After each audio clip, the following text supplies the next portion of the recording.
Party के शीर्ष नेतृत्व से मेरी बातचीत चल रही है और मुझे लगता है सही समय आने पर तमाम प्रश्नों के जवाब दिए जाएंगे। पल पल जिस तरीके से घटना चक्र बदल रहा है, अभी भी काफ़ी चीज़ों का तय होना बाकी है। फाउंडेशन देख रहे हैं, मैं हूं आपके साथ वंदना।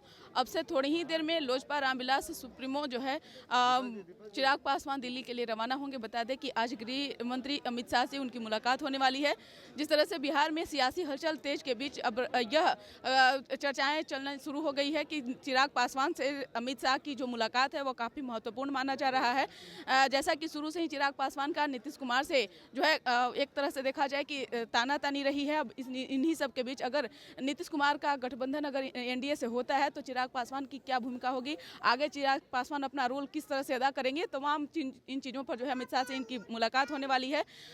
आगे हम उन तमाम बयानों के साथ छोड़े जाते हैं कि क्या कुछ कहना है लोजपा रामविलास सुप्रीमो चिराग पासवान। आने वाले 25 सालों में उन लक्ष्यों को पूरा करते हुए जब भारत आज़ादी की 100वीं वर्षगांठ मना रहा होगा, ऐसे में हम लोग एक विकसित भारत के निर्माण के लक्ष्य को हम लोग पूरा करें, जहां भारत में कोई गरीब ना हो, जहां अमीरी गरीबी का कोई भेद ना हो।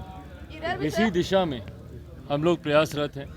इस दिशा में कार्य करने के लिए ज़रूरी है तमाम ऐसे राज्यों का विकसित होना। जब आप देश के विकास की कल्पना करते हैं तो तमाम ऐसे राज्यों का विकसित होना जो आज़ादी के 75 साल के बाद अभी भी विकसित राज्य नहीं बन पाए, जिसमें यकीनन हम लोग का बिहार प्रदेश आता है।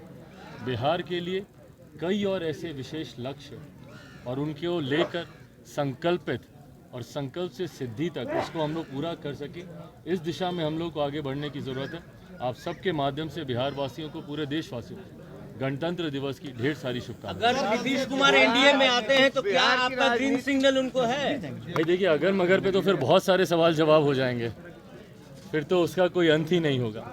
पर जैसा मैंने कल भी इस बात को मैंने कहा था कि भारतीय जनता पार्टी के शीर्ष नेतृत्व से मेरी बातचीत चल रही है और मुझे लगता है सही समय आने पर तमाम प्रश्नों के जवाब दिए जाएंगे। चिराग जी, आप जा रहे हैं दिल्ली, आज मैं दिल्ली जा रहा हूँ। अमित शाह ने बुलाया है। आज मैं दिल्ली जा रहा हूँ और जैसा मैंने कहा कि भाजपा के शीर्ष नेतृत्व से मेरी बातचीत चल रही है, उसी क्रम को आगे बढ़ाने के सिलसिले में आज वैसे हमको जाना था, कर्पूरी धाम हमको जाना था। जिस तरीके से कर्पूरी ठाकुर जी को देश का सर्वोच्च सम्मान दिया गया है, जो बिहार वासियों की, देशवासियों की, हम लोगों की लंबे समय से मांग थी, उम्मीद थी, वो सपना आज हम लोग का पूरा हुआ है। ऐसे में मैं चाहता था कि उनकी उस पावन धरती पर जाकर उनको मैं नमन करूं। आज कार्यक्रम था वहां का, सीतामढ़ी जाना था। मेरे लिए सौभाग्य की बात है कि अयोध्या से भगवान राम के दर्शन करके आया और मैं हमेशा कहता हूं और मैं मानता हूं कि उतना ही भव्य सीता माता का मंदिर सीतामढ़ी में भी बनना चाहिए। और जो कोई अयोध्या जाए भगवान राम का आशीर्वाद लेने, वो माता सीता का दर्शन करने भी आए, तो वहाँ पर भी मुझे जाना था। बट कुछ दिनों के लिए ये कार्यक्रम पोस्टपोन किया गया है, राजनीतिक सरगर्मियों को ही नीतीश को आपने तीसरे नंबर पे पहुंचा दिया।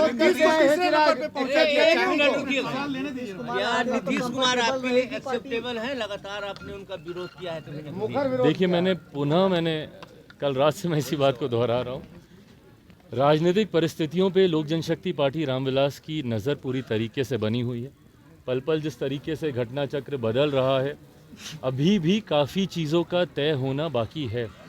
कल भी लोक जनशक्ति पार्टी रामविलास की देर रात तक एक बैठक चली, उसमें भी कई विषयों पर चर्चा हुई। मैं पुनः दोहराता हूँ, सही समय आने पर आपके तमाम प्रश्नों के जवाब दिए जाएंगे।